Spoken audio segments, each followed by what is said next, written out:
रहमानिर्रहीम। अस्सलाम वालेकुम। खुश रहें, आबाद रहें, पाक परवरदिगार मोहम्मद वाले मोहम्मद के सदक़े में आपके रोज़ी रिज़्क़ में बरकत और इजाफ़ा अता करे। आज जो रेसिपी मैं मोहम्मद वाले मोहम्मद के सदक़े में आपसे शेयर करने लगी हूँ वो है चना पुलाव। चना पुलाव बनाने के लिए यहाँ पे मैंने तकरीबन 1.5 पाव के करीब चने लिए थे। उनको ये मैंने बॉयल करके रखा हुआ है।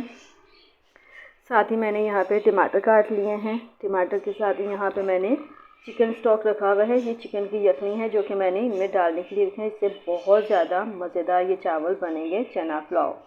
और साथ ही यहाँ पे देखें मैंने इमली भिगो के रख दी है। इमली का पल्प जो है वो हम शामिल करेंगे। यहाँ पे मैंने हरा मसाला तैयार करके रखा है जिसमें मैंने अदरक, लहसुन, हरी मिर्चें 4 से 5 अदद, पुदीना 3 से 4 डंडियाँ जो थी उसकी मैंने पत्ते उतार के फिर ये इनको मैंने पीस लिया, कूट लिया है। और ये सारा मसाला मैं इसमें शामिल करूँगी। और ये यहाँ पे मैंने तकरीबन 1.5 किलो के करीब चावल ले लिए हैं।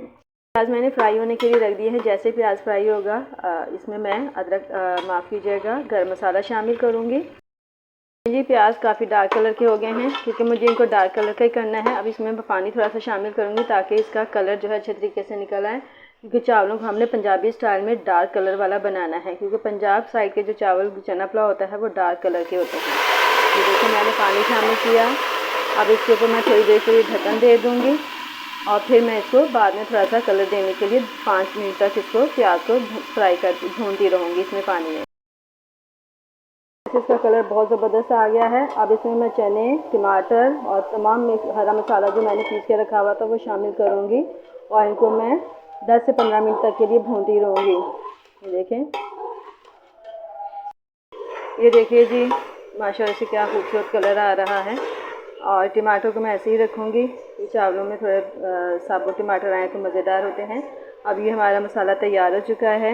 अब यहाँ पर मैंने जो चिकन स्टॉक रखा हुआ था वो सारा इसमें शामिल करूँगी। ये देखें। और साथ ही ये इमली का पल्प जो मैंने निकाल के रखा हुआ था वो भी शामिल कर दूँगी। ये देखें। अब मैं इसको बॉयल आने तक छोड़ दूँगी। और चावलों को मैंने भिगो कर रख दिया है धोकर अच्छे तरीके से। ये देखिए जी हमारा पानी में बॉयल आ चुका है। चने मैं डाल चुकी हूँ इसमें, भून कर मैंने पानी शामिल किया था।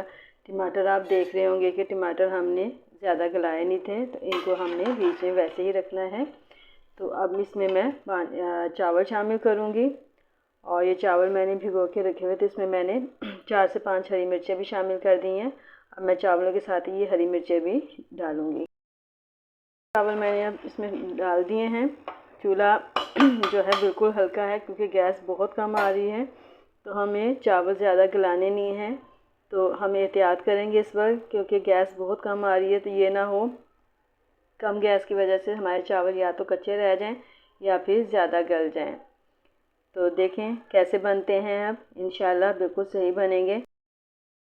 गैस कितनी कम आ रही है, बहुत परेशानी हो रही है कि अभी सर्दी आई नहीं है तो गर्मियों में ही गैस का इतना प्रॉब्लम है कि सारा दिन गैस जो है बिल्कुल स्लो रहती है।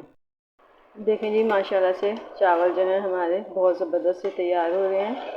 अब इस स्टेज पर यहाँ पर मैं इसको दम लगाऊंगी ताकि दम में ये चावल हमारे जो हैं वो गल जाएं और खिले खिले चावल रहें।